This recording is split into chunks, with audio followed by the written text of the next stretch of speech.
Добро утро, почитувани слушатели на Радио Лидер. Ово утро го немаме Боцевски во студиото, затоа што има човекот некакви, како се вика, образовни активности. Гостиново утро ми е професорот Звонимир Јанкуловски, со кој на почетокот на оваа емисија ќе направиме еден вовед, една промоција на еден нов проект кој почна минатата недела на Радио Лидер. Тоа е Звукот на политиката, емисија која се занимава со звука, не со шум. Вистинскиот звук на политиката. Тоа е идејата позади емисијата, да го слушнеме вистинскиот, затоа што има премногу шумови во политиката. Во последните години во Македонија видовме политиката во што се претвори, во би рекол маскенбал на сует или политички циркус, така да ова е можен начин да им дадиме на луѓе кои разбираат, луѓе кои имаат аналитички ум и луѓе кои не се дел од она што значи стандарден образец на коментирање на политичките случувања во Македонија. Секој вторник во 11 часот на 107. Секоја среда во 11. Секоја среда во 11 часот на Радио Лидер 107,4 FM. Професоре, рековте премногу шум. Ние живееме во на политичка сцена, барем во изминатите години, на кое што ние гледаме ништо друго, не гледаме освен скандали. Да, и тоа не научија дека тоа е нормално однесување на политичарите и нормално однесување на политиката во оваа држава, така што тоа е нешто со кое се навикнавме да живееме како нормалност. Тоа е новата нормалност која ни ја промовира власта во Македонија. Да, короната беше уздравствениот дел, ова е веројатно во политичкиот дел. Прашањето кое се отвара овде е дали оваа политика на скандали всушност ја уништува вистинската, нели, цел на политиката, тоа е владење, добро владење и владење кое е добро, нели, пред се за граѓани. Добро, обичаено политиката доби многу лоша конотација во Македонија во контекст на она што значи политика и политичко. Добро, сегде има лоша конотација. Да, меѓутоа политиката има своја функција. Тоа е оној делот кој во Македонија се заборави, дека кога ве носат на власт, односно кога ве бираат да владеете со државата, тоа го правите во интерес на граѓаните, на оние кои ви го даваат гласот. И очекувате дека барањата на граѓаните, односно благосостојбата на граѓаните ќе ви биде лајт мотивот на вашето владење, нормално унапредувањето на економската ситуација, обезбедувањето на сите оние параметри на државноста кои се и текако важни во рамките на меѓународниот систем, и тоа барате од политиката и политичарите кои ги гласате. Ке нас очигледно дека едно гласате, добивате сосема друго оној момент кога политичарите седнуваат во фотелите на власта.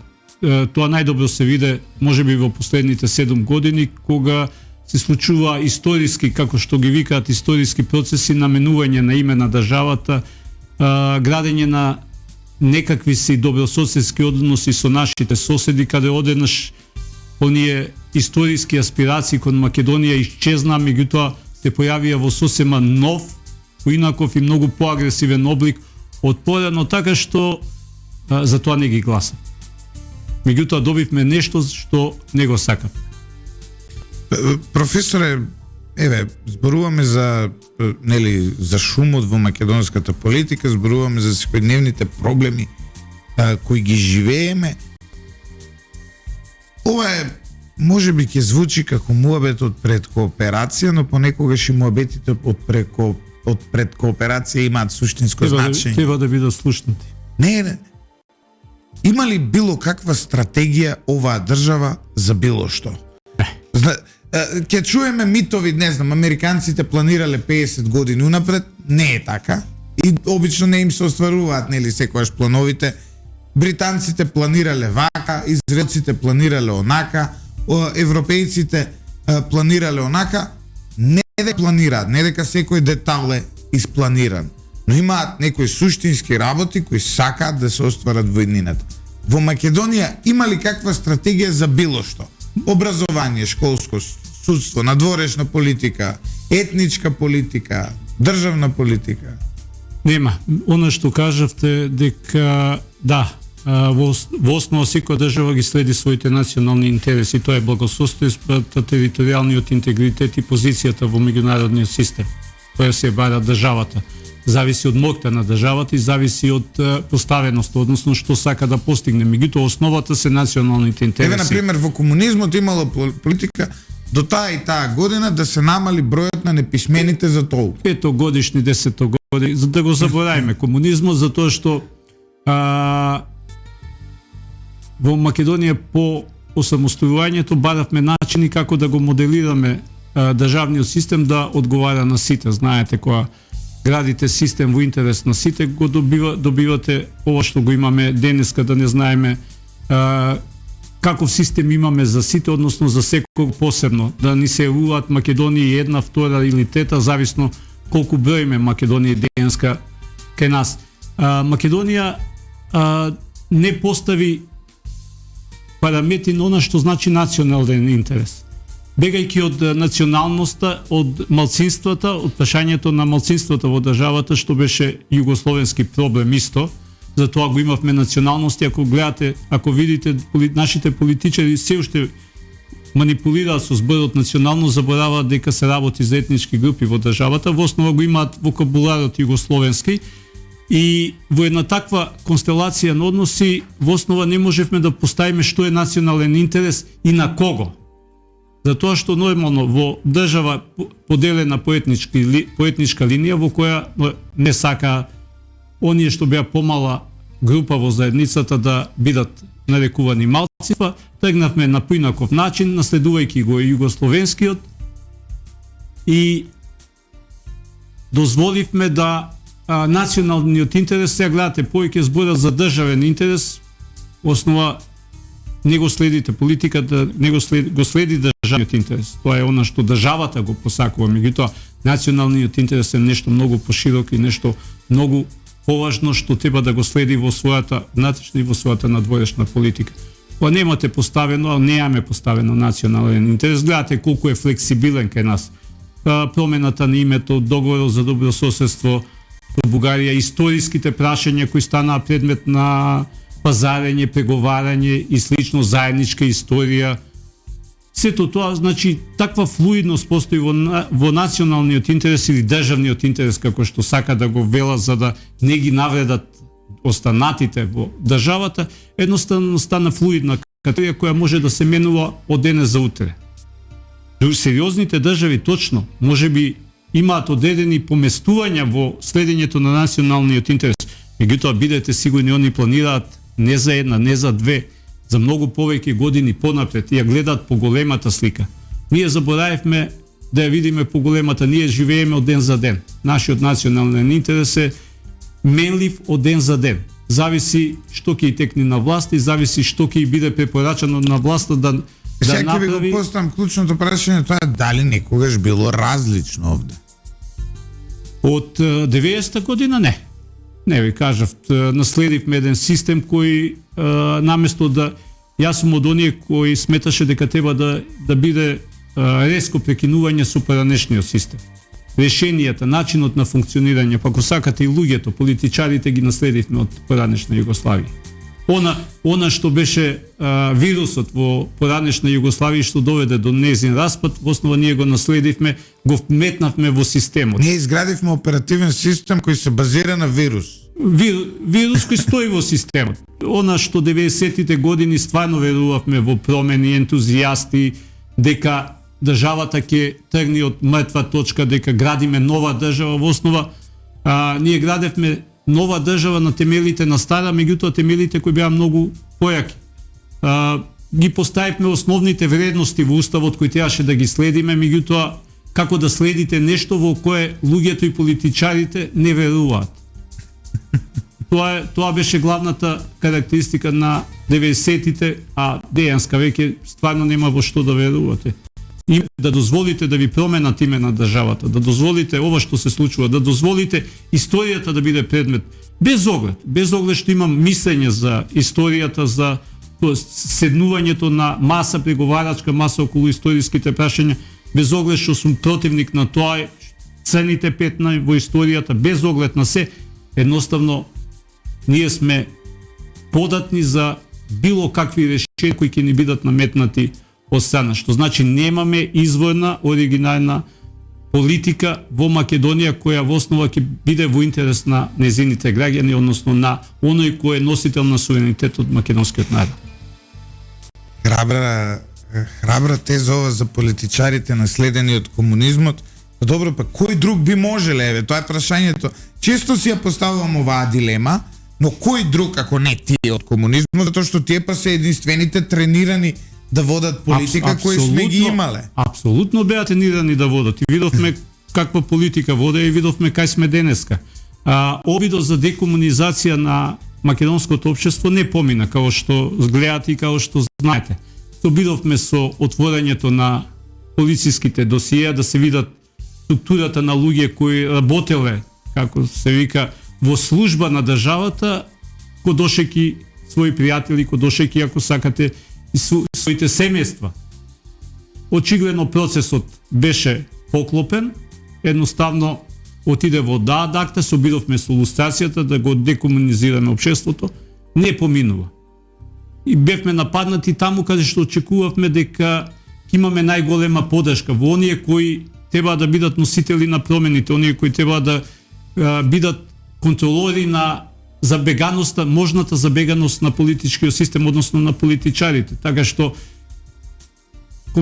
комунистичката номенклатура после независноста си се заштити на начин што ќе овозможи да продолжи непречено и понатаму да биде дел од политичкиот естаблишмент.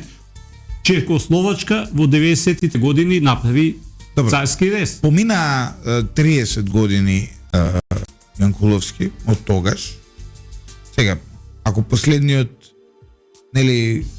комунист имал пред 30 години 30, сега 60 и му фалат уште 4 години пред пензија. Полека тие генерации биологијата ги решава. Се наоѓаат во една последна епоха од меѓутоа има своји наследници, да не заборавиме. Колку може наследниците да го носат тој ков кога живеат во еден сосем поинаков систем? Може моделиран. Никој не вика дека се на истите идеолошки основи како што беа нивните татковци или нивните дедовци. Меѓутоа си го носат. Погледајте оваа леснотија со која приоѓаат на идентитетските прашања во Македонија. Тоа е прашањето на пред 90-тите години. Погледајте све што се случува со Македонија, ако сакате и Европскиот фронт. Малце навредливо да ви кажам, они се европски ориентирани, луѓе кои до вчера читаа Комсомолска правда и се крстеа во Београд, мислам, тоа беше... Ама Јанкуловски, самиот збор фронт е не европски. Знаете, фронт подсетува на милитаризам. Фронт подсетува на она што го говорам, дека е наследството... Подсетува на СФРЈ, апсолутно. Како може да биде и европски фронт во исто време? Може да биде Европски сојуз, европски... не знам. Тоа е она што иритира во целата приказка, затоа што луѓе кои не живееле, кои не биле, кои не ги доживеале, не биле дел од тој вредносен систем на Европа, ако сакате, еве сега малце подалеку и Соединетите американски. Они кажуваат како луѓе кои, можеби ќе звучам навредливо, немаат блага врска со тоа како Европа изгледа и како Европа функционира. Тоа не се како сика коридорите во Брисел, животот во Европа е многу поинаков. Обвинувајќи ги сите останати за дека се тие против Европа или дека тие се руски ботови, што е малце навредливо за луѓе кои се едуцирале, живееле и во основа се проевропски, прозападно ориентирани. Мислам, кои не помислувале на Русија во својот живот. Затоа што Меѓутоа, кога имате, ви кажав, кога имате луѓе чии дедовци се воодушевува од Волга како најубавата и најнапреден автомобил што е произведен во 80-тите години, што за човековите права зборува дека измислица на Западот која ја увезуваме за да ја сруши нашата драга и напредна држава Социјалистичка Федеративна Република Југославија. Извинете, тоа е се плодовите на една таква политика и едно такво однесување ги уживаме денеска, а гледаме каде ни е државата. Кој е вината на левицата ја детектиравте, односно сега левицата? Не може да кажете и дека е левица, тоа е проблем. Пошто си идеолошки... Може, ај вака, вината на бивша комунистичката номенклатура, вака малце по описен ја детектиравте, каде во се ова е вината на десницата во Македонија? За десницата... И каде е се вината на центарот од кој вие некако и доаѓате идеолоши? Не верувам во центар лево десно, затоа што во Македонија имате идеолошки сирачиња, мислам и едните и другите и третите. Дури јас вака по параметри политики за кои се залагаат, со да сам во економскиот дел се класични конзервативци англиски. Не, па за тоа ви кажувам, не можете да барате А ВМРО ДПМН е повеќе наликуваат на социјалдемократи во нивната економска политика збор. Затоа што ајде оставиме тоа, ќе го разговарам со еден мој следен гостин во емисијата, токму тоа прашање за десницата или како сакате за демохристијаните или за веќе не знам како се декларираат ВМРО ДПМН во политички Народна партија. Народна партија. Тие тргнаа тоа демохристијани, го тргнаа вела дека се народна партија. Добре, сето тоа, така што во една емисија ќе се обидам да најдам одговор на овие прашања, затоа што многу работи поврзани со формирањето на политичкиот плурализам во Македонија остана неодговорени, а посебно во улогата на старите структури од поранешна Југославија во контролата и во, ако сакате, и на сочувањето на она што значи опозицијски дел во Македонија во 90-тите, ако сакате и до денеска. Затоа што бевме сведоци на едно огромно досие 98 година, кој да излезе дека се продолжило по идеолошка основа да се следат одредени луѓе, одредена политичка партија, па излезе големото уво, па сега сме сведоци на ова прислушкувањето од енормни размери кои се случи, така што некои прашања остануваат отворени, меѓутоа сакам тие прашања да ги разговарам со човек кој непосредно бил и кој бил дел од политичкиот естаблишмент на оваа партија, кој и како има заслуга за ова што сме денеска, мислам, во поглед на независна Македонија. Така што тие ќе ги отворам на поинаков начин. А каде е вината на десницата во се ова? Што? Каде потврди? Затоа што ако вие биле деидентитетски, никогаш не се чувствувале, не биле национално приврзани, ги интересирало само моки, потоа само моки пари, овие другиве би требало да бидат национално сензибилизирани, да ги интересира доброто владење на Македонија и така натаму. Но каде потфрлија за да не им се оствари нивната идеологија и денес да живееме во едно време многу различно од тие залагања? Тоа се одговорите кои ќе ги побарам од мојот соговорник. Токму тие прашања, иако можам да ви одговорам и на тоа каде е грешката. Каде? Грешката е што никогаш не владеа на начин на кој требаше да владее. И зошто? Тоа нормално ќе оставам за следната емисија во Звукот на политиката. Во ред. Да не одаваме све што е замислено. Блиска, нели, како се вика, експертиза се човековите права, сте биле представники на држава во Страсбург, сте биле истражувач на оваа тема и во Англија, и во Америка, и овде. Те напишале бројни трудови, книги и така натаму. Зошто кога СДСМ е на власт никој не зборува за човекови права? Мене тоа ми е кога беа, нели, ВМРО на власт, еднаш неделно имаше некаква пресконференција, некаква студија објавена од невладина организација, некаква дебата поврзана со човековите права, поврзана со кршењето на човековите права, поврзана со гушењето на слободите, ако сакате тука си медиумските слободи. Дали може би сега со подобри таа состојба, па толку затоа невладиниот сектор нема причина вас ли изгледа дека е подобрено? Па сега. Зашто цело Не би време можел слушам да во медиумскиот сектор е далеку подобрена, затоа што сега имало дебати. Ја знам дека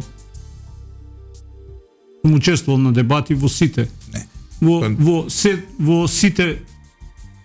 Во сето време на владење на различни политички... Во медиумскиот сектор, сега ќе ви кажам, за време на ВМРО ДПМН во една прва фаза од владењето, таму негде, тоа е средна фаза 2011 година, имаше сериозни проблеми во медиумскиот сектор, затоа што има... После 2011. Од меѓу 2011 и 2016 Да. Имаше сериозни проблеми во нашиот сектор, затоа што немаше цензура, туку имаше една агресивна политика и желба да се купат сите медиуми. Нешто што денес на еден или на друг начин, да речеме, го гледаме во соседна Србија, во една помала мера, затоа што помалку е успешен Вучич во таа работа. Тука го гледавме тоа. И да бидеме на чисто, беше така. Она што сепак оваа власт ја прави полоша дури од тоа, е тоа што оваа власт прави кривичен прогон врз новинарите.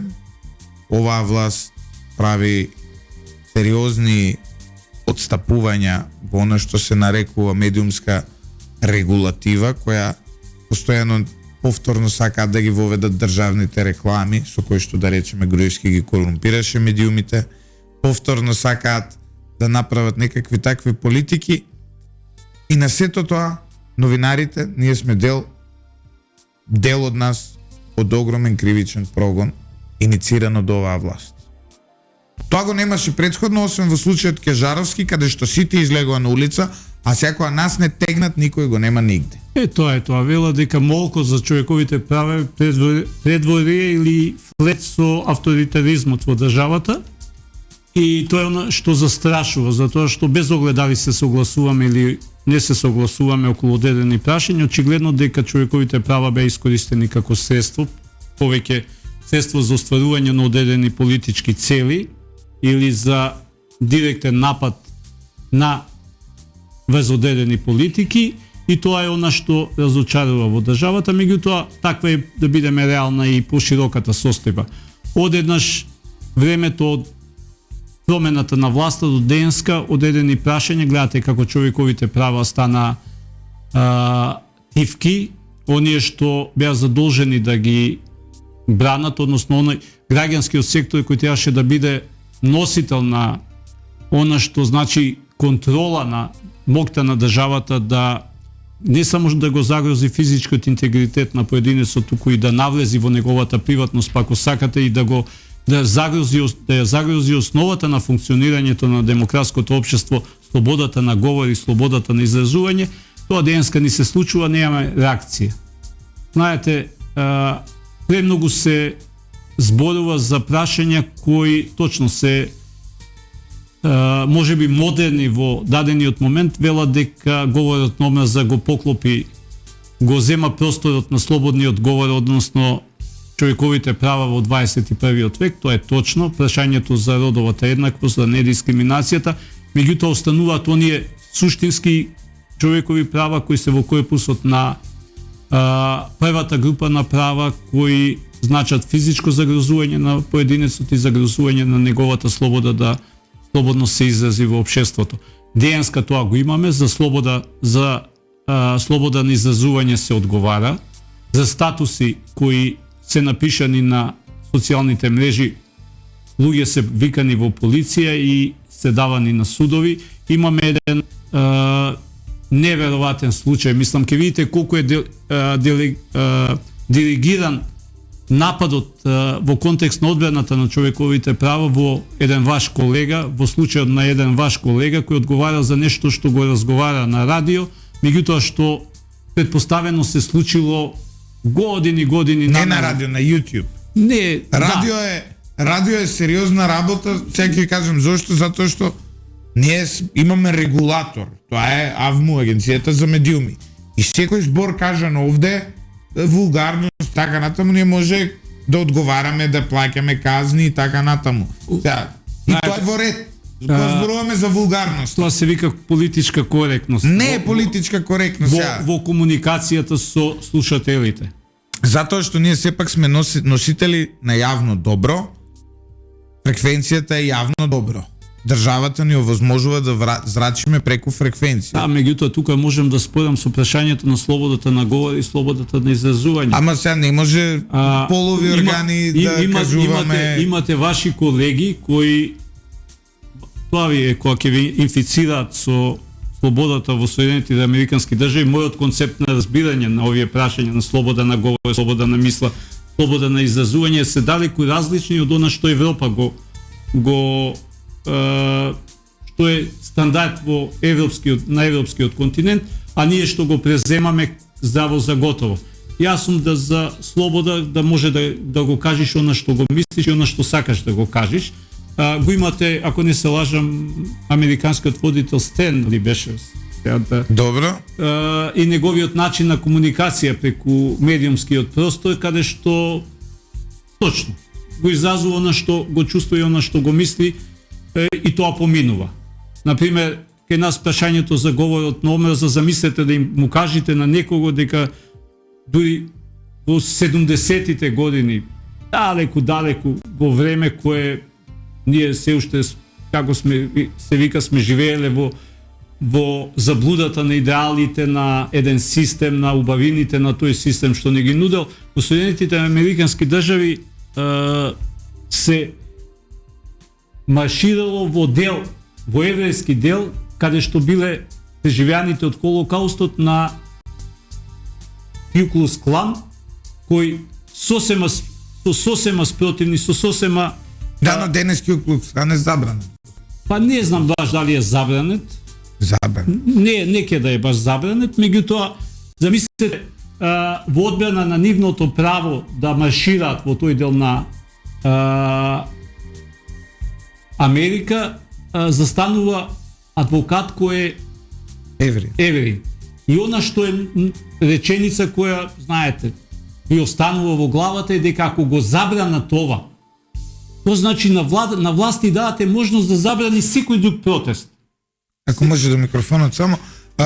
Да, во право сте, но сепак регулатор постои. Не, тоа е апсолутно. Ние си ги следиме неговите насоки. Она што е случајот кој го спомнавте со колегата Драган Павлович, тоа не е ни во делот на регулирани медиуми. Он тоа го прави на YouTube, кој е медиум, да, меѓутоа социјален медиум кој самиот си има собствени правила, значи, и не одговара пред македонската држава затоа што е регистриран во Америка.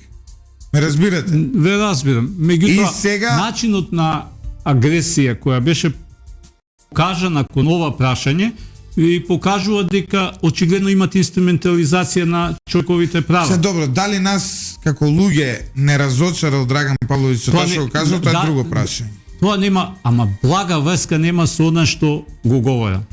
Тоа што тој го кажува во основа е предпоставена може и фолбаџиска ситуација која не можам да ја утврдам. Тоа се случило пред години. Дали ви се допаѓа тоа што го кажам? Мене лично не ми се допаѓа воопшто. Ама тоа нема врска со приказната. Да. Приказната, мислам, имаме поголеми прашања кои се како предмет на интерес, треба да бидат интерес на оние кои се грижат за човековите права, прашањето на дехуманизацијата на смртта во Македонија. Имате кршење на основните права кои се корпусот, основниот корпус на она што значи физичко преживување на поединецот. Имате кршење на, ако сакате, на правата од изборите. Меѓутоа за тоа не слушнавме повеќе, како се вика, слушнавме за случајот на новинарот отколку за ова што ни се случува во државата, посебно да кажеме во времето на корона, каде што смртноста беше исклучително висока, каде што се доснеше со вакцини. Ако сакате, и прашањето за онкологија, која гледате полека влегува во некоја поблага или помирна фаза. Прашањето на болницата, каде што изгоря македонски граѓани, така што многу прашања кои го тангираат и тангираат човековите права остана Одиме тивки. со кратка пауза по која ќе се вратиме на човековите права на македонците во Албанија, кои во овој момент имаат попис кој е претворен во македонски избори. Се враќаме назад во студиото на Радио Лидер. Јанкуловски, вчера пратеникот Александар Николовски имаше обраќање во парламентарното собрание на Советот на Европа, каде што не представува, нели, како земја, прилично жестоко обраќање во однос на кршењето на човековите права на македонците. Вели, Радев и Јотова спроведуваат екстремно десничарски политики на негација на македонците во Македонија, Бугарија и Албанија. Да, тоа е таа состојба, знаете, во Советот на Европа имате извештаи во контекст на рамковната конвенција за малцинства, каде што секоја се врши евалуација на состојбата со малцинствата во секоја држава. Меѓутоа, што би рекол нашиот премиер и власта, во Бугарија се работи за индивидуални, кај нас се работело за колективни права. Мислам, предпоставам дека премиерот не мора да знае се, меѓутоа советниците треба да знаат оние што го советуваат да ги кажува работите, треба да знае дека прашањето на малцинствата не е прашање на колективни или индивидуални права, туку прашање на нивно постоење или непризнавање на нивното постоење. Не мора да барате дефиниција за малцинства, тоа е факт.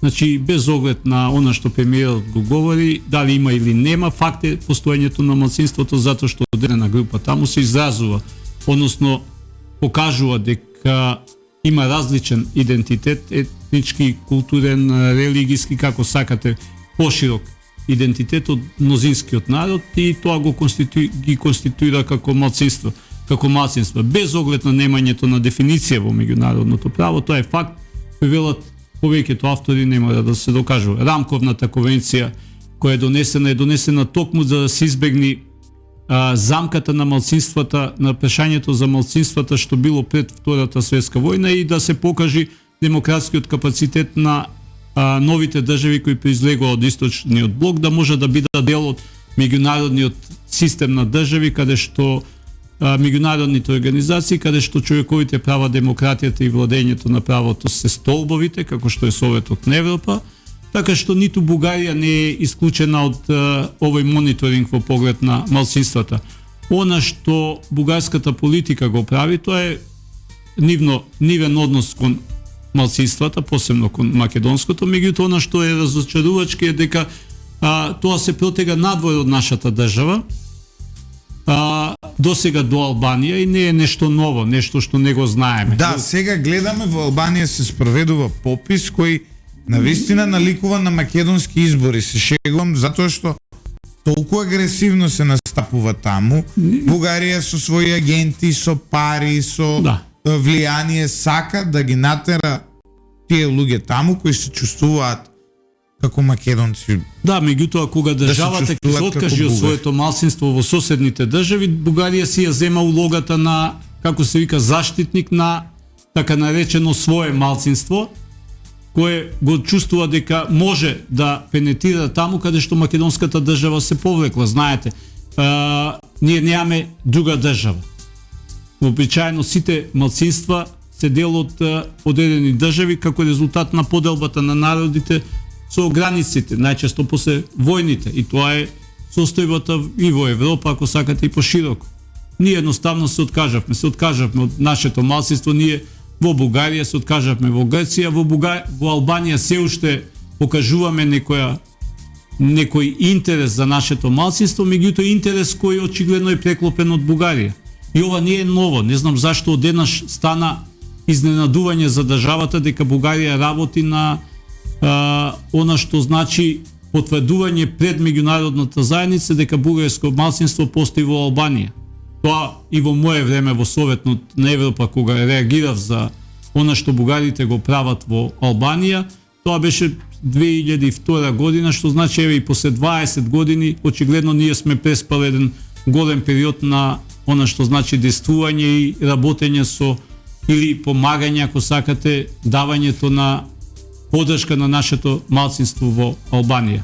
Ние во основа се мајтапевме, се шегувавме со тоа малцинство кое нормално животните услови не беа исти како кај нас, така што Бугарија го прави она што влегува во простор кој ние им го стапивме вака великодушно во поглед на малцинствата. Сепак имаме една ситуација во која ние имаме од друга страна забелешки дека не ги почитуваме на правата на бугарите во Македонија. А не, ние сме уникатен случај. Морам да признам, она што значи стандарди на почитување на човековите права, она што значи стандарди на почитување на правата на националните малцинства. Македонија и како ги надминува меѓународните стандарди, то слободно можам да ви кажам, тоа сум го пишувал, сум го работел, сум го истражувал и меѓутоа очигледно меѓународната заедница нема исти параметри во тој поглед. Па ако сакате и во поглед на употребата на термините на национални малцинства, Македонија е исклучок. Ние имаме помали и поголеми малцинства, што во теоријата не постои тоа. Очигледно, прашањето за бугарите во Македонија како малцинство, далеку тоа дека е на ист начин третирано реципрочно со она што значи правата на македонците во Бугарија. Меѓутоа тоа е прашање кое државата треба да си го реши, односно прашање на акција на државата, таму каде што овие прашања за малцинствата, односно за заштитата на нивните права се отворат во меѓународните организации, посебно Советот на Европа, ОПСЕ, ако сакате, па и Обединетите нации. Меѓутоа, кога имате ситуација дека вие од вокабуларот, политичкиот вокабулар го исклучувате зборот Македонија, тогаш за какво малцинство може да правите муабет или какво малцинство може да заштитувате во соседните држави, кога самите дома се само цензурирате употребата на зборот Македонија. Тоа е вајда новата реалност која ја живееме денеска. Според вас треба ли да влезат бугарите во уставот? Не, видете, ако мене ме прашувате, прво морам да одам назад за уставот. Уставот стана пиши бриши книшка. Мислам, ваков документ, највисок правен документ во државата, да се доведи на вакво дереđe, да кој сака што сака се пишува, па зашто да не и бугарите? Да бидеме реални. Мислам, може сите да ги пишеме. Како сме тргнале, ние не разликуваме етничка група, не разликуваме малцинство, не разликуваме народ. Мислам, погледајте Густово, тоа е една таква турлитава направено да од она што беше прва битна замисла до денеска, веќе не знам никаква. Знаете, уставот во основа го определува политичкиот систем, го утврдува политичкиот систем на државата. Денеска веќе имам сериозна дилема за каква држава станува збор. Ако го читате уставот, престанав да го читам, да бидам реален, порано го носев како книшка која ми беше исклучително важна во контекстот на што го работев, човековите права, во полициска постапка, во судска постапка и слично. Веќе со години престанав да го читам затоа што она што го читам и она што го знаев, она што го предавав на времето како млад асистент на факултет, нема блага врска со ова денеска што се случува. Уставот, така што воопшто нема пречка за бугарите да влезат во... Дури ја мислам индивидуално може да ги ставиме еден по еден. Па не е прашање на големината. Ние како сме тргнали етнички груп кои нигде у светот дури не се третираат ни како малцинства, ние ќе ги ставиме. Пример? Сега да не ви кажувам примери за тоа што некој ќе треба да размисли у државата што прави со уставот и се обидуваат. Например, велат ќе ги ставеле евреите во уставот. Евреите веќе се дел од македонскиот устав како религиска заедница. Па стигаме до тоа. Сега ќе ги ставате како етничка, иако нели што тие ги имаат предиспозициите и на едно и на друго, но од друга страна па има и црнци кои се евреи Имате од Африка. египчани. Да. Египчани кои исто ќе бидат дел од уставот. Во основа секоја група, поголема или помала, дали е религиска, дали е етничка, дали е каква сакате, да биде во основа може да си побара место во уставот затоа што уставот стана композит на се. На се. Спагети може да речеме. Влегуваме во устав. Да. Како сме тргнале, во основа нема да знаеме кој е носител на суверенитетот во државата. Па добро, македонскиот народ со оглед на овој устав одамна не е носител на суверенитет. Тоа е прашањето кое како сика ние имаме некој дефект. Ние не сме ни како да кажам ни нација демос, ни нација етнос. И тоа е проблемот со нас. Ние веќе си Она во теорија, нели, да им објасниме на слушателите, можеби сите не се запознаени со овие стручни терминологии.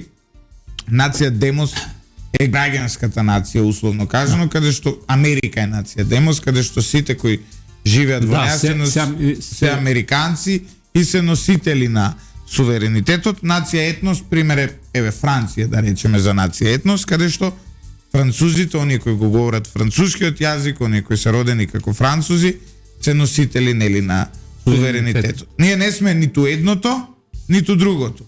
Иако како мултиетничка држава, со едни комплексни мултиетнички односи, повеќе ни одговара да бидеме нација демос. Ние веќе ја имам проблем да... Еве Рубин Земон не пишува што има гостинот против египјаните, нека се изјасни ништо, до крај. апсолутно, како тргнало, мислам дека уставот ќе биде најдобар композит на сите на што живеат во Македонија, така што да не почнеме да одиме по... Еве сега, например, со египјаните, например.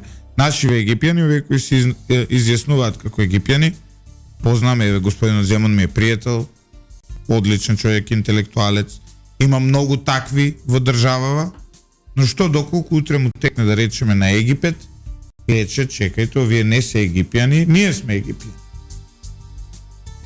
Не, тоа знае Земон, мислам. Знае. И сега утре многу добро разбира за што станува. Египет е голема земја. За што да станува речеме, збор, мислам. Може да не блокира негде, може да се случи нешто. Да, многу добро знае за што станува збор, она што Македонија се претвори, она што веќе е непрепознатлива држава, она што ја викам лабораторија на се и се што и на ништо. Денеска кога размислувам за Македонија, размислувам за повеќе Македонија, една нивна, една наша, една етничка, друга граѓанска. Знаете. Зошто уставот не стане едноставно Македонија е држава на сите граѓани на Македонија? Граѓанскиот концепт. Кој ќе биде суверенот, носителот? Граѓаните, сите. Обичајно. Неразлично дали се египјани, дали се македонци, дали се шпагети, дали се албанци, дали се меѓутоа сите бара да бидат различни во државата. Знаете, она идентификување со државата, нација, тоа останува отворено прашање со кој со Рубин би полемизирал, меѓутоа ќе имаме шанса, еве, во една од емисиите ќе го поканам и ќе разговараме за тоа, да ги објасниме за тоа што поимите на нација, создавањето на нацијата, нација, држава и слично. Египјаните ги има во Косовскиот устав познати апсолутно во Албанија и Србија со закон како национално малцинство. Апсолутно. Како сме тргнале, имаме се во државата, баш држава на композит на се. Она што беше идејата на... курдите, зашто да не ги ставим? Ја познам курди во Скопје. Тоа е она идејата, едно општество за сите, општество за никаде. Мислам да не знаете за какво општество се работи. Така што, да, можеме да го направиме на тој принцип, да го направиме уставо, да го направиме нашиот општествен систем, да го дизајнираме. Има во Русија една група чукчиња се викаат. Не знам дали ги знаете, тие се роднини некакви. А што правиме со торбешите? И исто македонци со муслиманска вероисповед, ако не се лажам. Да, но голем дел од нив се сметаат етнички различно. Дел се сметаат за македонци, дел не се сметаат за македонци. Сега ние треба да им го признаеме правото и на тие кои не се сметаат за македонци, но не смееме да им го негираме правото дека се македонци, но оние кои се македонци со муслиманска вероисповед. Кога ќе тргне процесот, нормално ќе дојдеме до апсурдни ситуации и што би рекол нашиот премиер, во Бугарија прашањето го решават на индивидуални права, ние го решаваме на колективни права. Тоа е она што почнав на почетокот, оставштината од комунизмот, дека државата е таа која ве создава, дека надвор од државата сте ништо, надвор од колективот сте ништо, во основа индивидуализмот на она што значи западната демократија, ние го наследивме колективизмот на Југославија. Така што, мислам, далеко тоа дека разбира што зборува во контекст на заштитата на малцинствата премиерот и далеко тоа што зборува во контекст на она што значи исклучување на грижата на државата за националното малцинство во соседните држави. Тоа се отворени прашања кои Рубин го поканувам. Ќе се договориме, ќе седниме и ќе ги расправаме со оглед дека се работи за човек кој како ги разбира одредени процеси кои се случуваат генерално во државава и пошироко. Професоре, ви благодарам за вашето гостување. Тука негде ќе завршиме оваа емисија, да им најавиме на слушателите и оние кои не следат дека на YouTube каналот на Радио Лидер во сабота и недела ќе ги имат двете први емисии на Звукот на политиката, ќе може да ги погледнете. Таму првата беше со професорката Мимоза Рајол, втората е со адвокатот Сашо Дуковски. Викендот ќе може да ги гледате во сабота и недела, негде околу 18 часот на YouTube.